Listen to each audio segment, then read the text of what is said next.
The September heat in Atlanta pressed down on us like a heavy blanket, but inside Mount Olive Baptist Church, the air conditioning couldn't touch the suffocating weight that had settled in my chest. I stood at the back of the sanctuary, watching people file past my father's casket, their faces etched with genuine grief.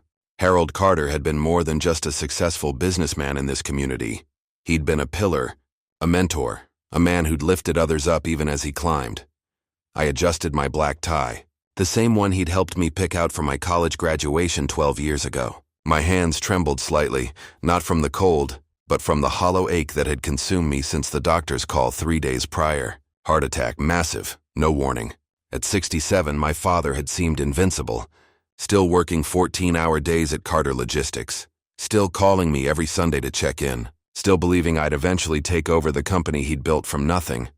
Marcus, baby, you need to eat something.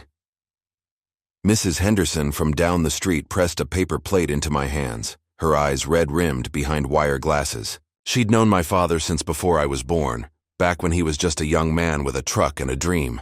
Your daddy wouldn't want you wasting away. I thanked her with a nod, though the thought of food made my stomach churn. Across the room, I caught sight of Denise, my stepmother, holding court near the front pew. She wore a designer black dress that probably cost more than most people's monthly rent. Her chemically straightened hair pulled back in a severe bun that somehow managed to look both mourning-appropriate and glamorous. The oversized pearls at her throat caught the light as she dabbed at her eyes with a lace handkerchief, playing the role of the grieving widow to perfection. "That woman sure knows how to put on a show," whispered my cousin Jerome, appearing at my elbow with his own plate of church food. At 28, Jerome had always been more like a younger brother to me, and his presence offered a small comfort in the sea of overwhelming grief. I watched as Denise accepted condolences from a group of my father's business associates, her voice carrying just the right note of devastation as she spoke about our terrible loss and how she'd never be the same. The performance was flawless, and I wondered if she'd practiced it in the mirror. In the 5 years since she'd married my father, I'd learned to recognize all her acts: the loving wife, the supportive partner, the woman who'd supposedly transformed Harold Carter from a widower into a happy man again. But I knew better. I'd seen the way she looked at me when Dad wasn't watching, like I was an obstacle to be removed.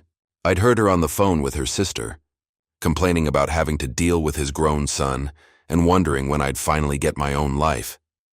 Most painfully, I'd noticed how my father had gradually stopped inviting me to family dinners, stopped calling as frequently, stopped sharing the small details of his daily life that had once bound us together. The irony wasn't lost on me that Denise, who'd spent years trying to push me out of Harold Carter's life, was now the star of his final chapter. "You holding up okay?" Jerome asked, genuine concern in his voice. "I have to be," I replied, though the words felt hollow. The truth was I wasn't okay. I wasn't just mourning my father's death. I was mourning the relationship we'd never quite repaired after Denise entered our lives. There had been so much left unsaid, so many conversations we'd never had, so many moments when I'd wanted to tell him how much I loved him despite the growing distance between us. As if summoned by my thoughts, Denise appeared beside us, her perfume overwhelming in its intensity. Up close I could see that her tears had been carefully applied, enough to smudge her mascara artfully, but not enough to ruin her makeup entirely. "Marcus, sweetheart," she said, her voice dripping with false sympathy as she placed a manicured hand on my arm. "I know this is difficult for all of us. Your father loved you so much." The words were right, but something in her tone made them sound like a dismissal, a pat on the head before the real adults took care of business.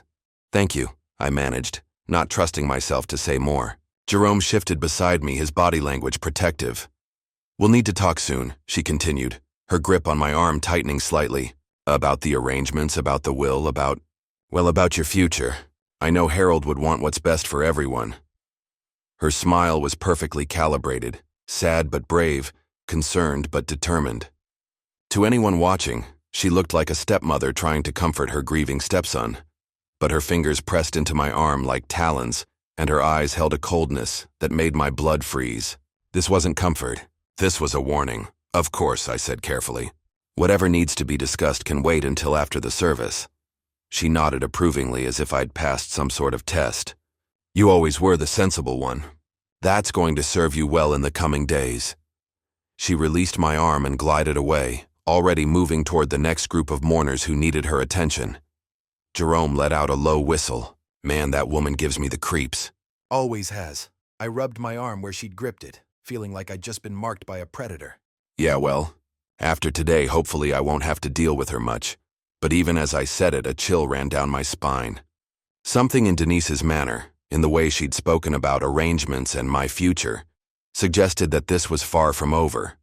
If anything, my father's death might just be the beginning of whatever game she'd been playing all along. The organ began to play, signaling that the service was about to start. I took my place in the second row, right behind Denise and her immediate family members, people who'd barely known my father, but who now sat in the positions of honor. As the pastor began to speak about Harold Carter's life, his achievements, his legacy, I closed my eyes and tried to remember my father as he'd been before Denise. Strong, proud, and mine. I had no idea that in less than an hour, everything I thought I knew about my place in Harold Carter's world would change forever. The eulogy felt endless. Pastor William spoke beautifully about my father's journey from a young man with nothing but determination to one of Atlanta's most respected business owners, but every word felt like it was floating past me.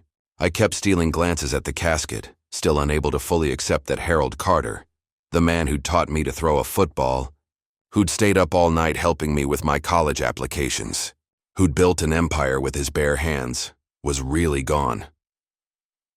Denise sat in front of me, her shoulders shaking with what appeared to be grief. Occasionally, she'd turn to accept a comforting touch from one of her relatives, her face the perfect picture of devastation. She'd always been a talented actress, but today she was delivering an Oscar-worthy performance.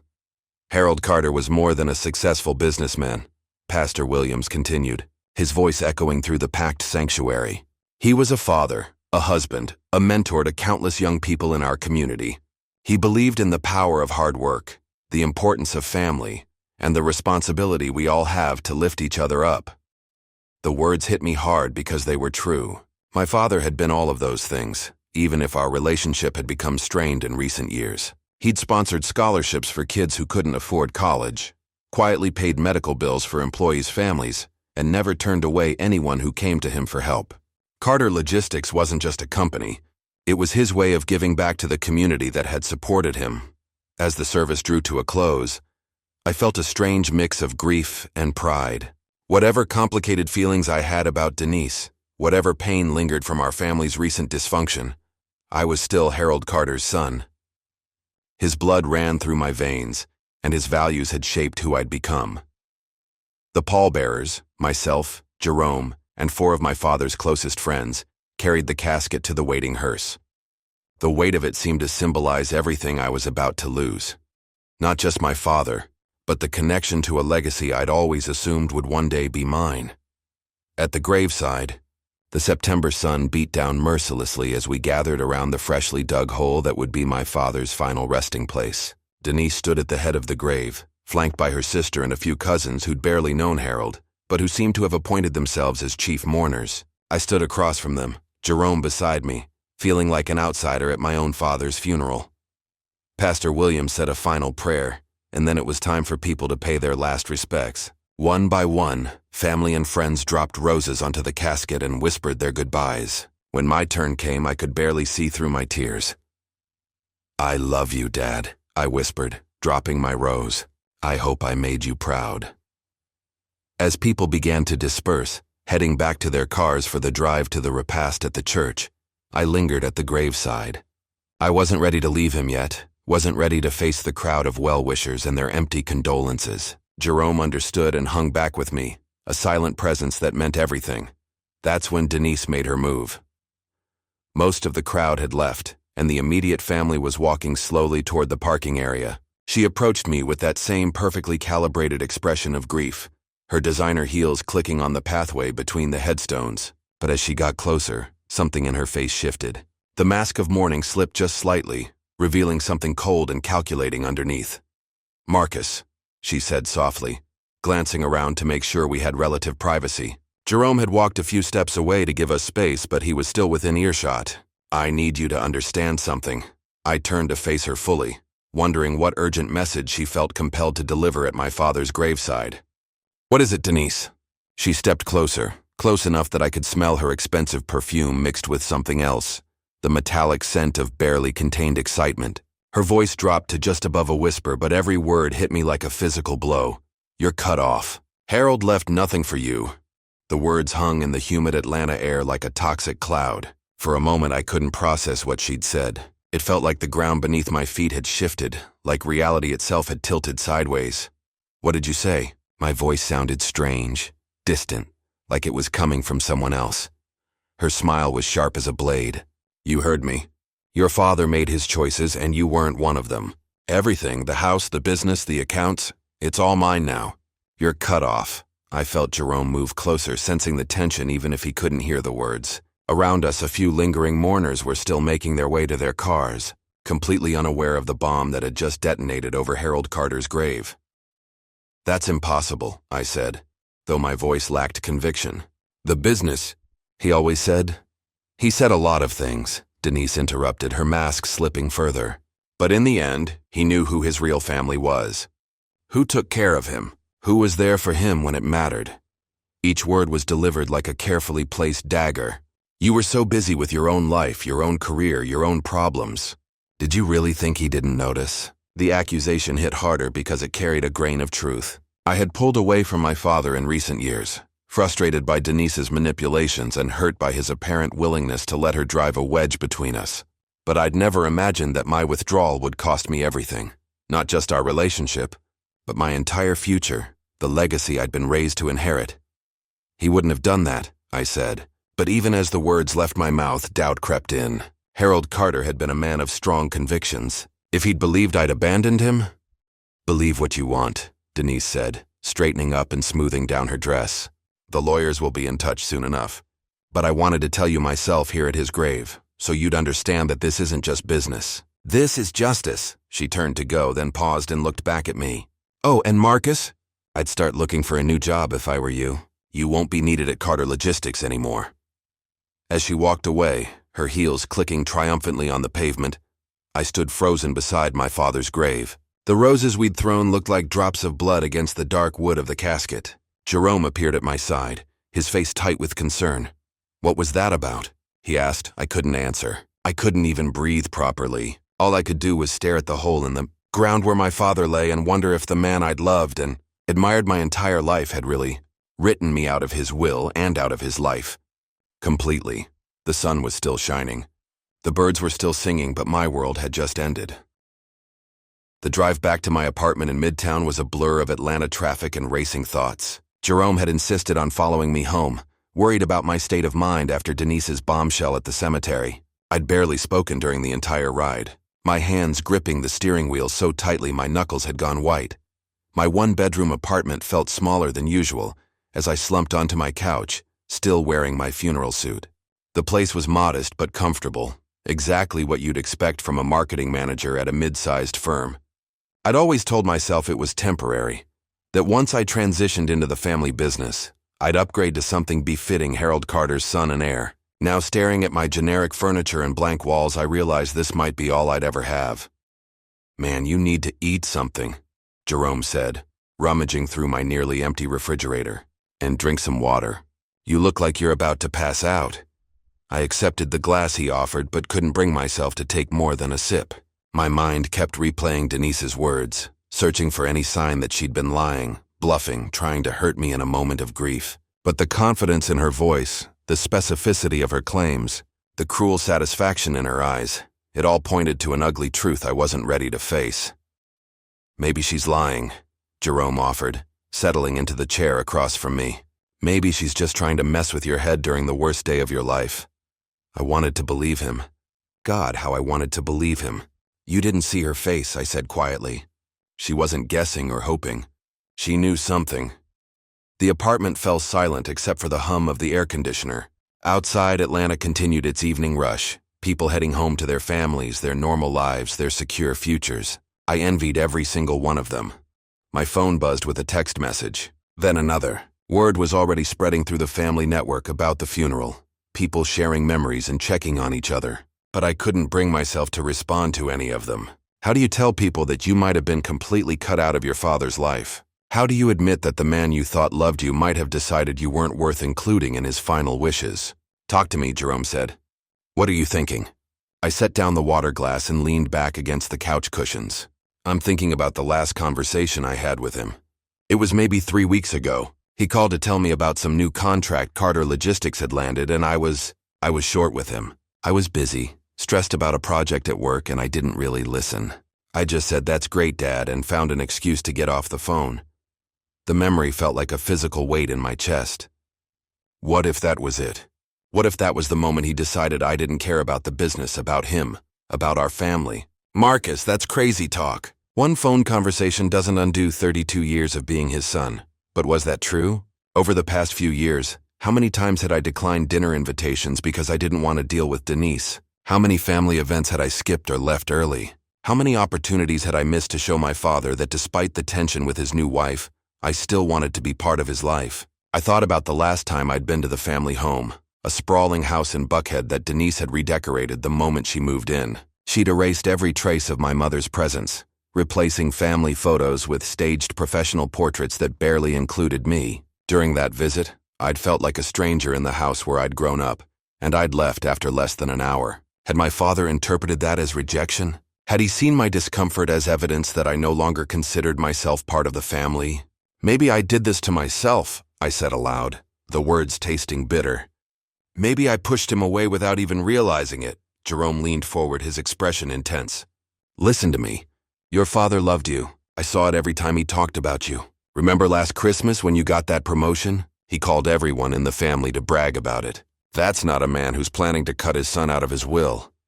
I wanted to hold on to that memory, but Denise's voice kept echoing in my head. You were so busy with your own life, your own career, your own problems. Did you really think he didn't notice? The cruel part was that she wasn't entirely wrong. I had been distracted, focused on building my own career instead of preparing to take over the family business. I'd told myself I was being independent, proving I could succeed on my own terms before stepping into Harold Carter's shadow. But maybe he'd seen it differently. Maybe he'd seen it as abandonment.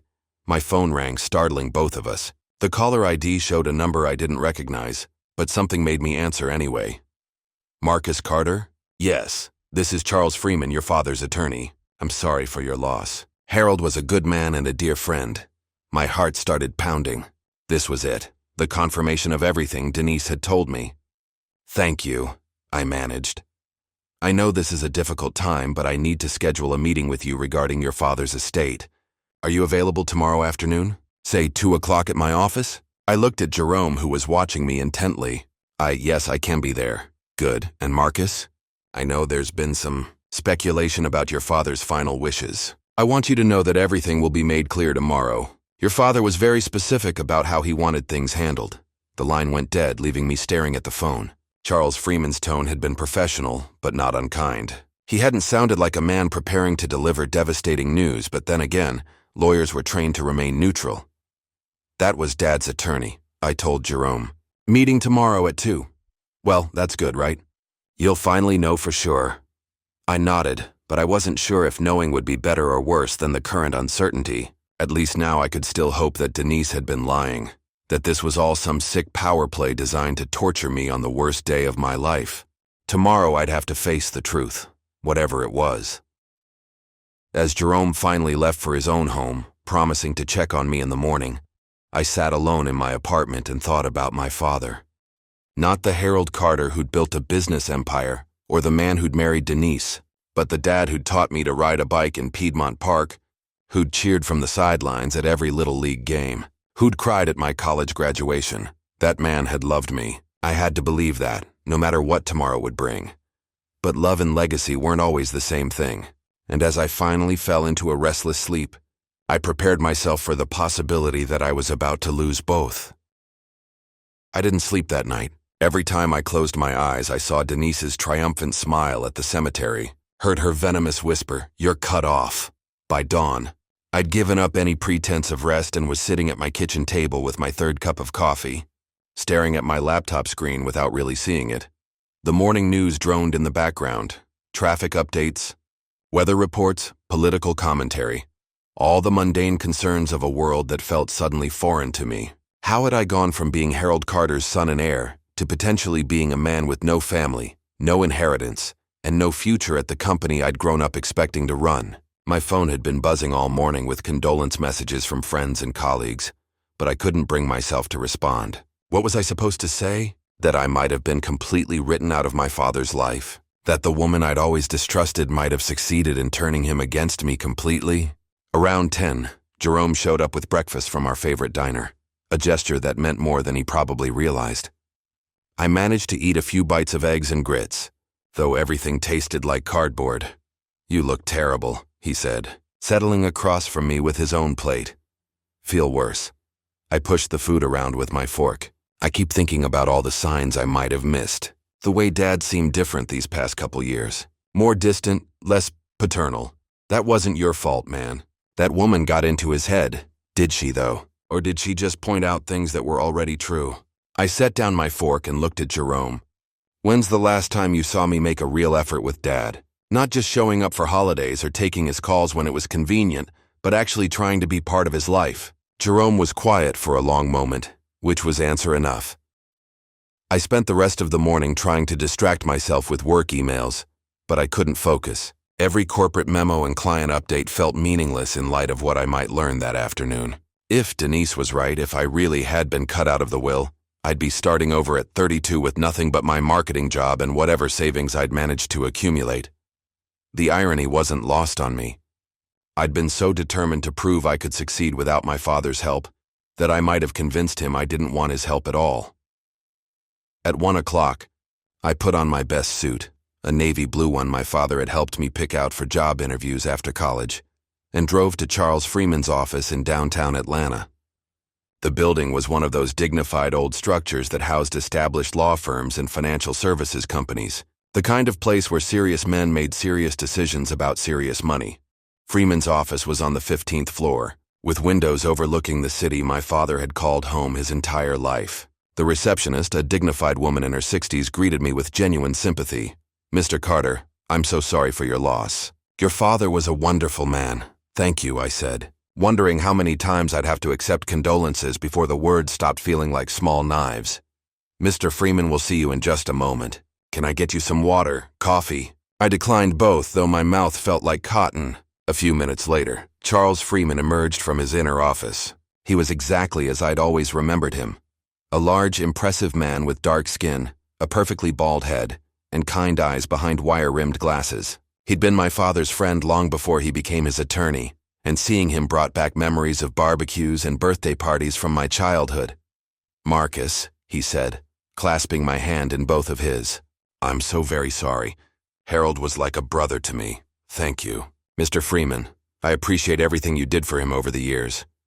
He led me into his office, which was decorated with law degrees, family photos, and several pictures of him with my father at various business and social events. The sight of those photos, my father looking healthy and happy just months ago, hit me harder than I'd expected. "Please sit," Freeman said, settling behind his large mahogany desk. "I know this is difficult, but there are some things we need to discuss regarding your father's estate." I braced myself for the worst. "I understand." Freeman opened a thick folder and pulled out several documents. "First, I want you to know that your father updated his will several times over the past few years. The most recent version was completed just 6 weeks ago. 6 weeks. That was after our last awkward phone conversation. After months of me avoiding family gatherings. After I'd essentially checked out of Harold Carter's daily life. My heart sank. He was very thoughtful about his decisions," Freeman continued. "Very deliberate. He asked me to make sure you understood that everything he did was because he loved you." The phrase sounded ominous. When someone prefaces bad news with "he loved you," it usually means they're about to explain why that love wasn't enough to secure your future. "Before we go through the specifics," Freeman said, "I want to ask you something, and I need you to be completely honest with me. How would you describe your relationship with Denise?" The question caught me off guard. What do you mean?" "I mean exactly what I asked. What was your relationship like with your stepmother?" I considered my words carefully. Strained would be the polite way to put it. We never really connected. I always felt like she resented my presence in Dad's life. Freeman nodded as if this confirmed something he'd already suspected. "And did you ever express those feelings to your father?" Not directly. I didn't want to put him in the middle of whatever was going on between Denise and me, so you pulled away instead. It wasn't a question and I couldn't deny it. Yes, I pulled away. Freeman made a note on a legal pad, then looked at me directly. Your father was aware of the tension. He was also aware that Denise had been, let's call it, actively discouraging your involvement in family matters. I felt a flicker of hope. He knew? Harold Carter was many things, Marcus, but he was never blind. Especially not to the people he loved. Freeman's expression softened slightly. Your father asked me to handle his estate in a very specific way. He wanted to ensure that justice was served, that the right people received what they deserved, and that his true wishes were honored. I don't understand. Freeman smiled for the first time since I'd entered his office. You will. But first we need to wait for one more person to arrive. As if on cue, the receptionist's voice came through the intercom. Mr. Freeman, Mrs. Carter is here. My blood went cold. Denise was coming to the reading. Whatever hope I'd started to feel evaporated instantly. If she was confident enough to face me in the attorney's office, it meant she knew she'd won. Send her in, Freeman said. I heard her heels clicking on the marble floor before I saw her. When she entered the office, she looked like she was dressed for a victory celebration. A crisp white suit, gold jewelry, and that same predatory smile she'd worn at the cemetery. Charles, she said warmly, as if they were old friends, thank you for arranging this so quickly. She took the seat next to me without invitation, her perfume overwhelming in the small space. I could feel her satisfaction radiating from her like heat. Now we can begin, Freeman said, and I prepared myself to hear exactly how thoroughly my father had removed me from his life. Denise settled into the leather chair beside me with the confidence of a woman who knew she was about to inherit everything. She crossed her legs carefully, smoothed her white suit, and folded her hands in her lap like she was posing for a portrait titled The Perfect Widow.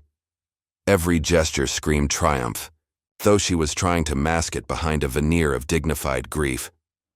I hope you're both comfortable, Charles Freeman said, adjusting his glasses as he opened the thick folder in front of him. This shouldn't take too long, but there are several components to Harold's estate that need to be addressed. I gripped the arms of my chair, my palms sweating despite the office's air conditioning. Through the tall windows, I could see Atlanta sprawling in all directions, the city where my father had built his empire, where I'd grown up believing I had a future, where I now sat waiting to learn that I'd lost everything. Before we begin with the formal reading, Freeman continued, I want to make sure you both understand that Harold was very specific about how he wanted this handled. He left detailed instructions for me, and I intend to honor them completely. Denise leaned forward slightly, her eyes bright with anticipation. Of course, Charles. Harold was always so thorough about everything. I noticed she called him Harold, not my husband or even my Harold, just Harold, like he was a business associate rather than the man she'd supposedly loved and mourned. Freeman pulled out the first document, official-looking papers with my father's signature at the bottom. The last will and testament of Harold James Carter, dated August 15th of this year. August 15th. Less than a month before he died. My heart hammered against my ribs as I realized that whatever was in that document represented my father's final thoughts about his family, his legacy, and my place in both. I'll begin with the personal property and real estate, Freeman said, his voice taking on the formal tone lawyers use when they're about to change people's lives forever.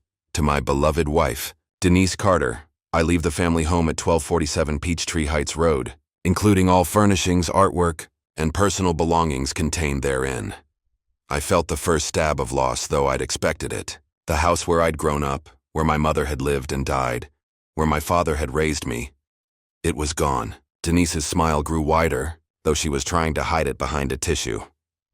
Additionally, Freeman continued, to Denise Carter, I leave my Mercedes-Benz sedan, my BMW Roadster, and the contents of our joint checking and savings accounts at First National Bank of Atlanta. Another expected blow. I watched Denise nod approvingly, as if she was graciously accepting gifts rather than claiming what she'd always believed was rightfully hers. Freeman turned to the next page.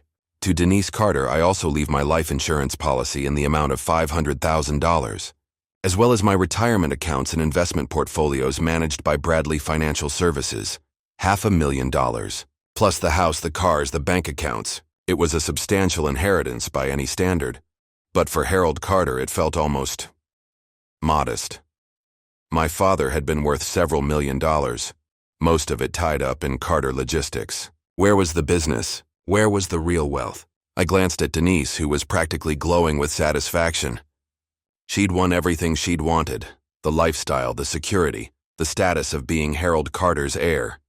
But something nagged at me. If this was everything, why did she look so triumphant? Why had she been so cruel at the cemetery?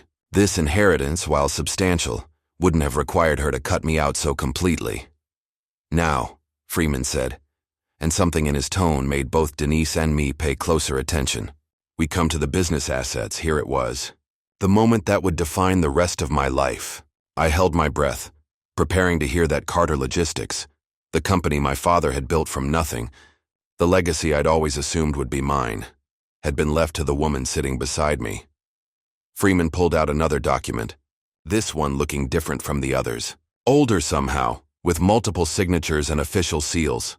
"The disposition of Carter Logistics presents a unique situation," he said, looking directly at me. "Your father established a trust for the company several years ago, with very specific stipulations about its management and ownership." Denise's confident posture flickered for just a moment. "What kind of trust?" "A family trust," Freeman replied calmly. "One that predates your marriage to Harold by several years." I felt a spark of something, not quite hope, but maybe possibility.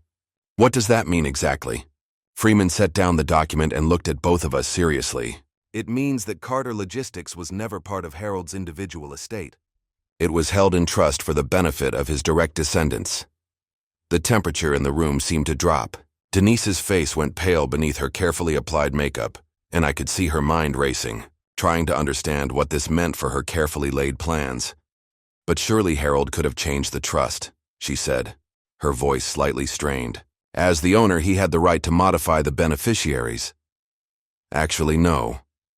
Freeman's response was quiet but definitive. "The trust was irrevocable. Harold structured it that way specifically to protect the company from any future complications: divorce, creditors, business disputes. Once it was established, it couldn't be altered." I stared at the attorney, afraid to believe what I was hearing. "Are you saying—" "I'm saying that Carter Logistics, including all its assets, properties, accounts, and holdings, transfers automatically to the trust's beneficiary upon Harold's death. And that beneficiary is you, Marcus."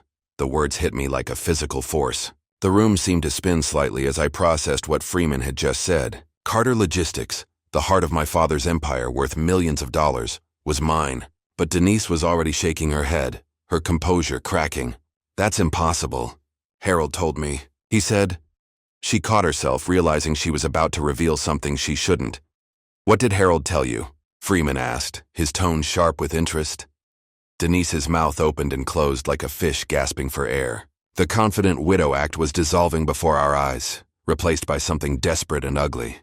"He said the business would be, that I would be taken care of." "And you have been," Freeman replied smoothly.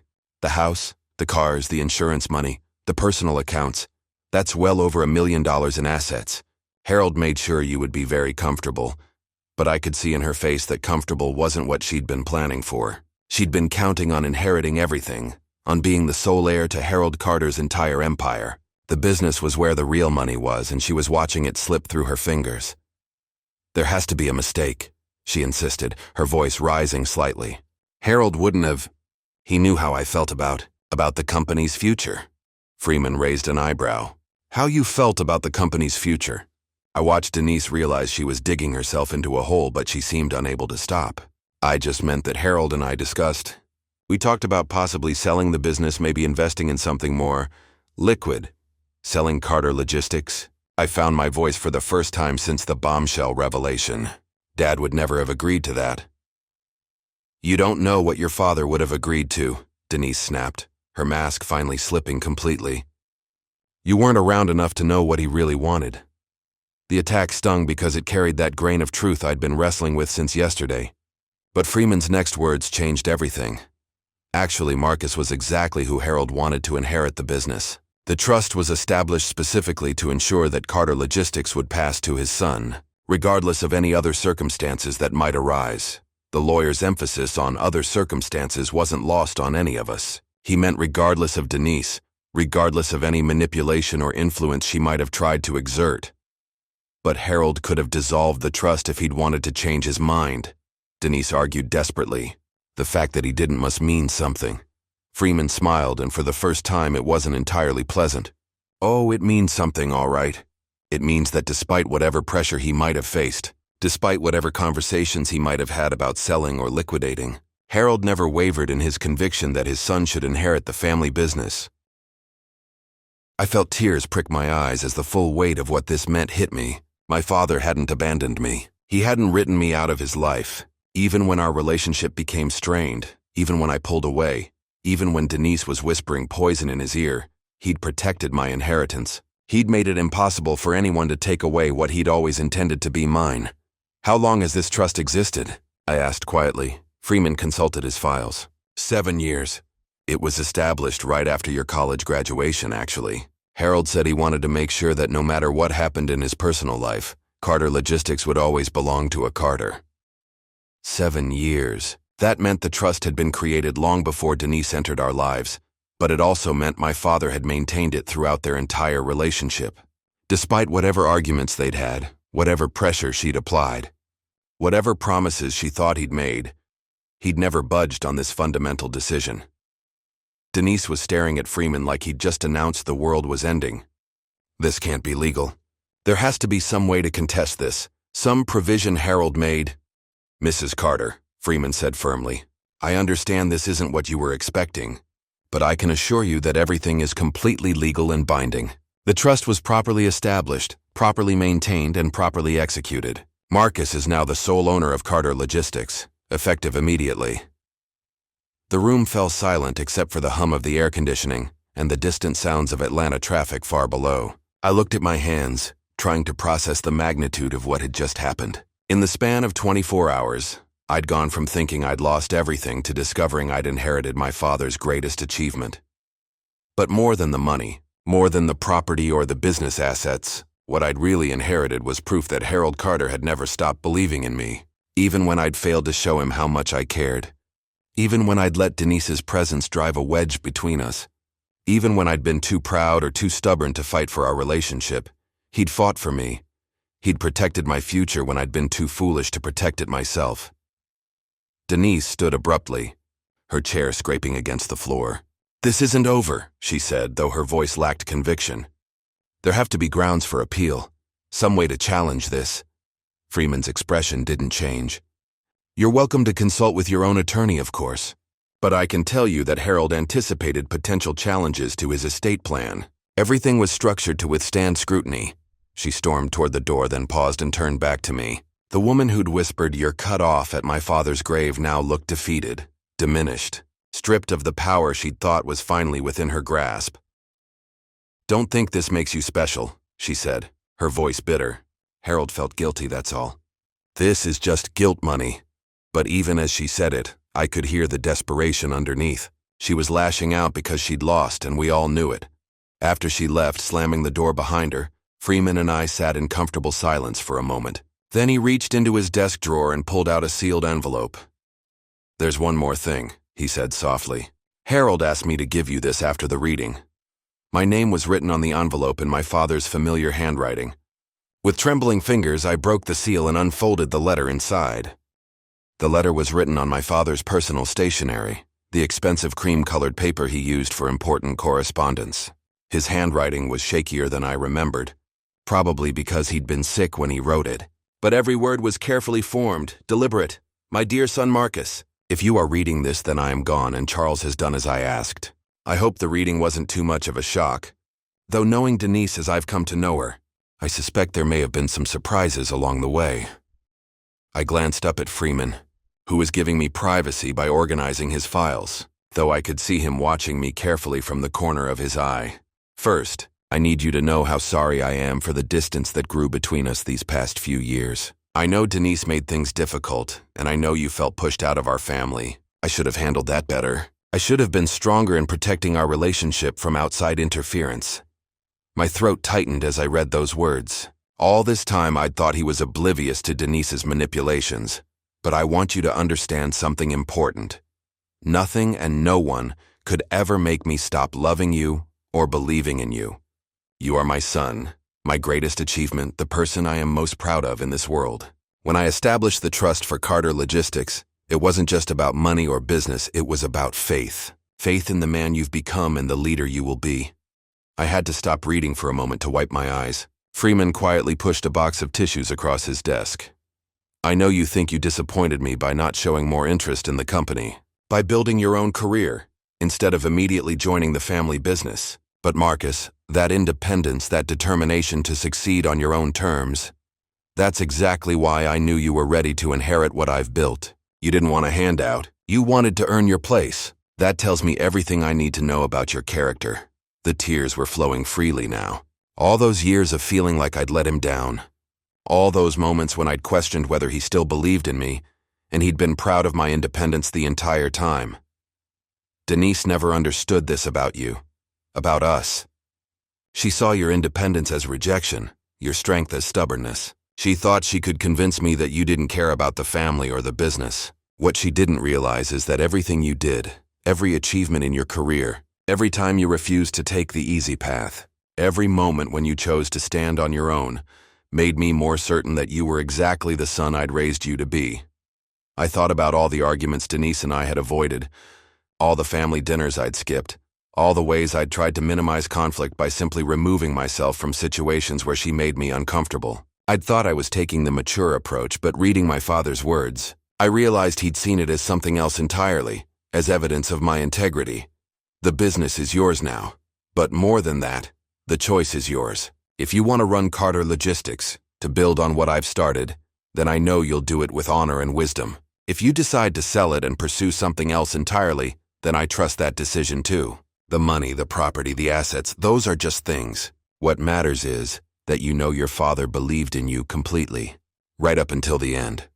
I looked around Freeman's office, at the photos of him with my father, at the certificates and awards on the walls, at the Atlanta skyline beyond the windows. This was real. The business was mine. But more importantly, my father's love and faith in me had never wavered. There are some things you'll need to know about running the company. Charles has all the important documents and contacts. Sarah Martinez, our operations manager, is someone you can trust completely. She knows the business better than anyone except maybe me.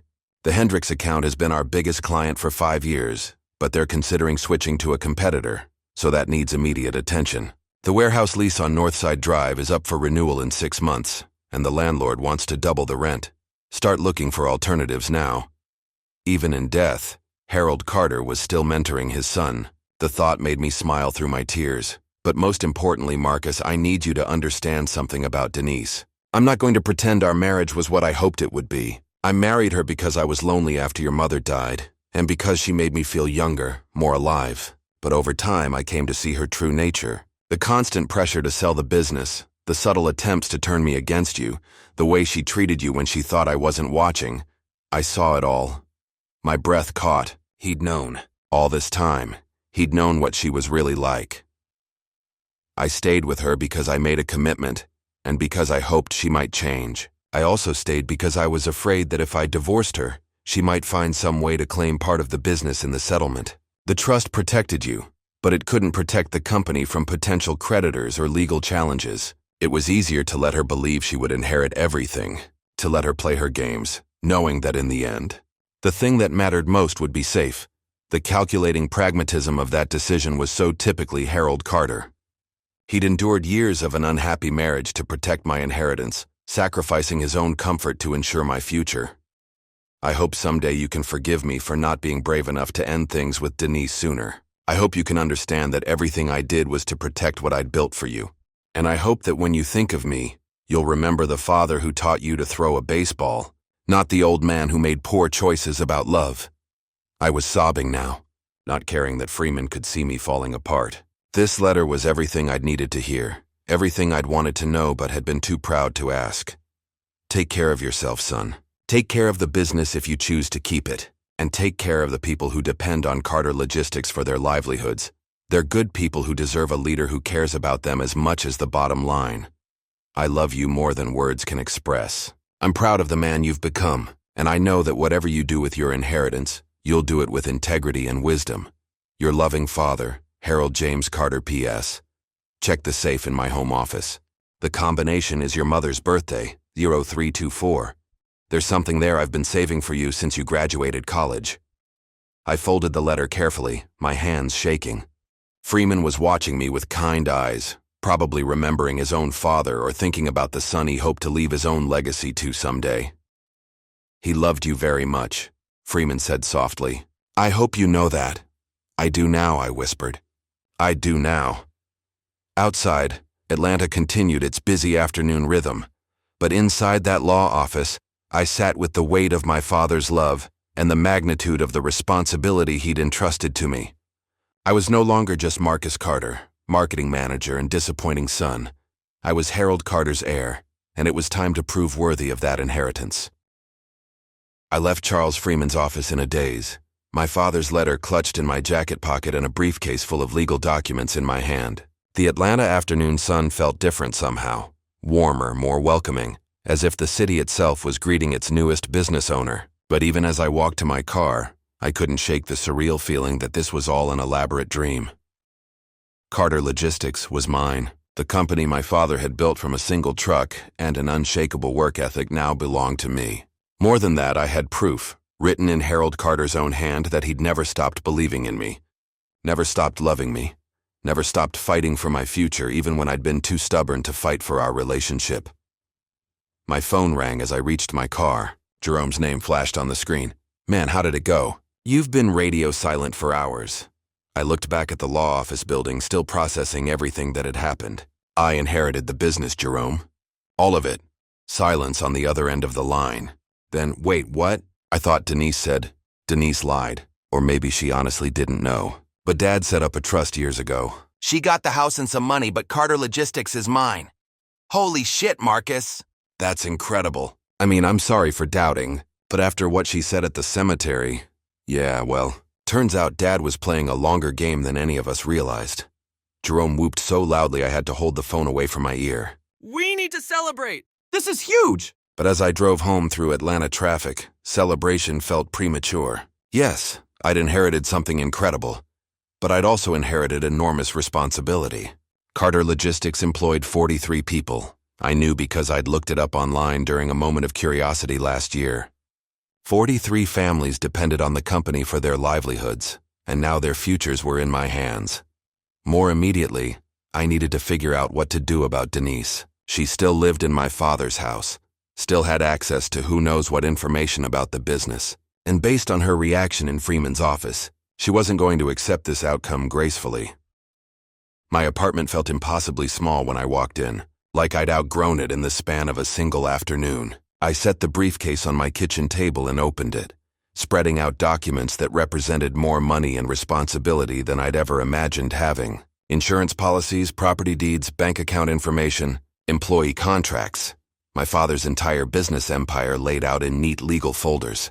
But before I could dive into any of that, I needed to do something else. I needed to go to the house in Buckhead and find out what my father had left for me in his safe.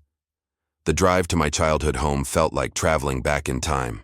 Every street corner held memories. The park where Dad had taught me to ride a bike, the ice cream shop where we'd gone after Little League games, the church where we'd attended services every Sunday until I'd moved out and Denise had convinced him to try a more modern congregation. The house itself was a stately colonial in one of Atlanta's most prestigious neighborhoods, the kind of place that announced its owner's success without being ostentatious. My mother had chosen it when I was 8, saying she wanted me to grow up somewhere that felt like home, not just like a display of wealth.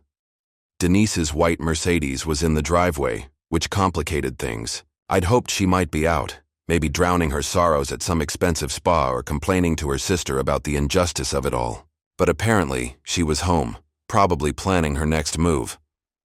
I parked on the street and sat for a moment, gathering my courage. This was my father's house. Had been my house too once upon a time, but it felt foreign now. Denise had redecorated it so completely that very little of my childhood remained visible from the outside. The front door was locked, which surprised me until I remembered that I no longer lived here, no longer had any official right to enter. But my father's letter had mentioned something in his safe, and I had every legal right to collect his personal effects. After a moment's hesitation, I rang the doorbell. Denise answered, wearing a silk robe and holding a glass of what looked like whiskey, though it was only 4 in the afternoon. Her eyes were red-rimmed, her hair disheveled, and her earlier polished appearance had been replaced by something raw and desperate. "What do you want?" she asked, not bothering with pleasantries. "I need to get something from Dad's office. Something he left for me," she laughed bitterly. "Of course you do. Come to pick the bones clean, have you?" "Denise, I'm not here to fight with you. I just need 5 minutes in his office and then I'll leave." She stepped aside, gesturing dramatically for me to enter. "By all means, come into what used to be our home. Help yourself to whatever else you think you deserve." The interior of the house was even more changed than I'd remembered. Gone were the family photos that had once lined the hallway, replaced by abstract art that had no connection to our family's history. The warm, lived-in feeling my mother had cultivated had been replaced by something that looked like a magazine spread. Beautiful, but cold. My father's office was at the back of the house, and thankfully, Denise didn't follow me there. She retreated to the living room with her whiskey, probably plotting whatever legal challenges she thought she could mount. Harold Carter's office was the one room in the house that still felt like him. His massive oak desk dominated the space, covered with neat stacks of papers and framed photos of me at various ages. My high school graduation, my college graduation, a shot of us fishing together the summer before he married Denise. It was like stepping into a shrine to our relationship, preserved exactly as it had been when he was alive. The safe was behind a painting of a lighthouse, just as it had always been. I'd known about it since I was a teenager, though I'd never known the combination. My mother's birthday, March 24th, 1963, 0324. The safe opened with a quiet click, revealing several stacks of documents and, sitting on top, a small velvet box. My heart pounded as I picked it up and opened it. Inside was a watch. Not just any watch, but a vintage Rolex Submariner that had belonged to my grandfather. I'd admired it as a child, asking my father why he never wore it. He'd always said he was saving it for a special occasion. Apparently, my inheritance of Carter Logistics was special enough. Under the watch box was an envelope with my name on it, much smaller than the letter Freeman had given me. Inside was a single sheet of paper with a brief note. "Marcus, this was your grandfather's watch. He wore it while building his own small business, before the Depression took everything away. He gave it to me when I started Carter Logistics, said it would bring me luck. I never wore it because I was afraid I might lose it, but I always kept it close. It belongs to you now. Wear it with pride, and remember that you come from a long line of men who weren't afraid to take risks and build something from nothing." Daddy fastened the watch around my wrist, feeling the weight of 3 generations of Carter ambition and determination. It fit perfectly, as if it had been waiting for me my entire life. "Find what you were looking for?" I turned to see Denise standing in the doorway, her whiskey glass empty. There was something different about her expression. Less anger, more resignation. "Yes," I said simply. She nodded, leaning against the doorframe. "He really loved you, you know. More than he ever loved me." The admission surprised me with its honesty. "Denise? No, let me say this." She held up a hand to stop me. "I tried so hard to make him choose between us. I thought if I could just get you out of the picture, if I could convince him you didn't care about the business or the family, then maybe he'd love me the way he loved you." I looked at her, seeing for the first time not the manipulative villain I'd built up in my mind, but a woman who'd been desperately trying to compete with a ghost. Not my mother's ghost, but the ghost of unconditional paternal love that she'd never experienced herself.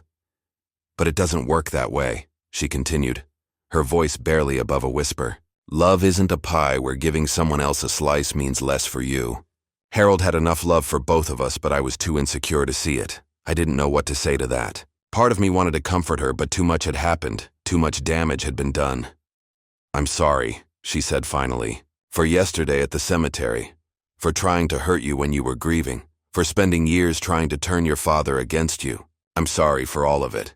It wasn't enough to repair the damage, but it was a start. Maybe it was all we'd ever have, but it was more than I'd expected." "The house is yours," I said quietly. "Dad wanted you to have it." "I'm not going to contest that." She nodded, tears starting to flow. "Thank you." As I walked out of Harold Carter's office for what I knew would be the last time, I felt the weight of my grandfather's watch on my wrist and the weight of my father's expectations on my shoulders. Tomorrow, I would walk into Carter Logistics as its owner. Tonight, I would grieve the father I'd lost and celebrate the legacy he'd entrusted to me. But first, I had a phone call to make to a woman named Sarah Martinez. The next morning, I stood in the parking lot of Carter Logistics, staring up at the modest building that now belonged to me. It wasn't impressive from the outside, a simple concrete structure in an industrial part of Atlanta. But I knew it housed something remarkable. This was where my father had transformed a single truck and an unshakable belief in hard work into a multi-million-dollar enterprise. My phone call with Sarah Martinez the night before had been illuminating. She'd been my father's operations manager for 8 years, and her voice had carried genuine grief when she spoke about Harold's death. But more than that, she'd been relieved to learn that I was taking over rather than Denise. "Your father talked about you all the time," she'd told me. "He was so proud of your career, but I think he was waiting for the right moment to bring you into the business. He wanted to make sure you were ready, that you really wanted it." Now, walking through the front door of Carter Logistics for the first time as its owner, I felt the weight of that responsibility settling on my shoulders like my grandfather's watch. Significant, but somehow comforting. The receptionist, a middle-aged black woman with kind eyes and graying hair, looked up as I entered. "You must be Marcus," she said, rising from her desk. "I'm Dorothy Washington. I'm so sorry for your loss, honey. Your daddy was a good man." "Thank you, Mrs. Washington. I appreciate that. Sarah's waiting for you in the conference room. She's got all the department heads assembled for a meeting." I followed her directions down a hallway lined with photos documenting Carter Logistics' growth over the years. My father shaking hands with clients, cutting ribbons at facility openings, accepting awards from the Atlanta Chamber of Commerce. In several of the photos, I noticed Sarah Martinez, a petite Latina woman with sharp eyes and an infectious smile. The conference room was full when I entered. 8 people sat around a table that had seen better days, their faces a mixture of curiosity, concern, and hope. These were the people who made Carter Logistics run: the warehouse supervisor, the head of customer service, the chief mechanic, the accounting manager. Their livelihoods depended on the decisions I would make in the coming weeks and months. Sarah stood to greet me, and I could see why my father had trusted her so completely. She radiated competence and warmth in equal measure, the kind of person who could solve problems while making everyone feel valued. "Marcus, welcome to Carter Logistics," she said, shaking my hand firmly. "I wish it was under better circumstances, but I'm glad you're here." I took my place at the head of the table, my father's chair, and looked around at the faces staring back at me. Some of these people had worked for Harold Carter for over a decade. They'd trusted him with their careers, their family's security, their futures. Now they were wondering if his son would honor that trust. "I know you're all wondering what comes next," I began, my voice steadier than I'd expected. "I know there have been rumors about the business being sold, about changes coming. I want to address those concerns directly." The room was silent, everyone hanging on my words. "First, Carter Logistics is not being sold. This company is my father's legacy, and I intend to honor it by continuing to build on what he created. Second, none of you need to worry about your jobs. In fact, I'm hoping to grow this company, which means creating more opportunities, not fewer." I saw several shoulders relax around the table, and Sarah smiled encouragingly. "But I also need to be honest with you," I continued. "I'm new to this business. I've spent my career in marketing, not logistics. I'm going to need time to learn, and I'm going to need all of you to help me understand how to do this right. What do you want to know first?" asked Tom Rodriguez, the warehouse supervisor, a burly man with calloused hands and a direct manner. "Everything," I said, and meant it. "But let's start with our biggest challenges." For the next 3 hours, they educated me about the business my father had built. I learned about the Hendricks account that was considering leaving, about the warehouse lease that needed renegotiation, about the 3 new trucks we needed to buy to handle increased demand. I learned about the driver who'd been with the company since the beginning and was thinking about retirement, about the customer service representative whose husband was battling cancer, about the mechanic who'd invented a more efficient routing system but was too shy to present it to management. These weren't just employees. They were a family, bound together by their shared commitment to making Carter Logistics successful. My father had created more than a business. He'd created a community. "The Hendricks account," I said during a brief break. "What would it take to keep them?" Sarah consulted her notes. "They're frustrated with our response times. They need faster delivery windows, especially for their emergency shipments. We've been trying to accommodate them with our current fleet, but we're stretched thin. What if we invested in GPS tracking for all our trucks? Real-time updates, automated delivery confirmations, maybe even an app where clients can track their shipments? The room perked up. Tom leaned forward. That would be expensive to implement. But it would differentiate us from the competition, added Maria Santos from customer service. Hendricks has complained about feeling like they're in the dark about their shipments. I thought about my marketing background, about all the client presentations I'd given over the years. What if we positioned ourselves as the premium logistics provider? Instead of competing on price, we compete on service, on technology, on reliability. Sarah was taking notes, her eyes bright with possibility. Your father always said we needed to move in that direction, but he was worried about the upfront costs. We'll make it work, I said with more confidence than I felt. Better to invest in growth than watch our best clients walk away. The meeting lasted until late afternoon, but by the end, I felt like I was beginning to understand the scope of what I'd inherited. Carter Logistics wasn't just a collection of trucks and contracts. It was a living entity with its own personality, its own culture, its own potential for growth. As the others filed out, Sarah lingered behind. You did good today, she said. Your father would be proud. I hope so. This is all pretty overwhelming. He felt that way too when he was starting out. The difference is, you're not starting from scratch. You've got a solid foundation, good people, and proven systems. Plus, you've got something Harold didn't have when he began. What's that? She smiled. You've got Harold's example to follow. That evening, I sat in my apartment with my laptop open, researching GPS tracking systems and client management software. The briefcase full of documents from Freeman's office was spread across my coffee table, and I was beginning to understand the full scope of what Carter Logistics could become. My phone buzzed with a text from Jerome. How was your first day as a business owner? I looked around my modest apartment, thought about the warehouse full of trucks, the office full of dedicated employees, the clients who depended on us to keep their own businesses running. Tomorrow, I would start the process of transforming Carter Logistics from my father's company into our company, a business that honored his legacy while building toward a future he could never have imagined. Terrifying and exciting, I texted back. Dad left me something incredible. As I prepared for bed, I caught sight of myself in the mirror. My grandfather's watch gleamed on my wrist, a tangible connection to 3 generations of Carter ambition. Tomorrow would bring new challenges, new decisions, new opportunities to prove worthy of the trust my father had placed in me. But tonight, for the first time since Harold Carter's death, I felt something I hadn't expected to feel again. Hope. I was no longer just Harold Carter's son. I was the owner of Carter Logistics, and I had work to do.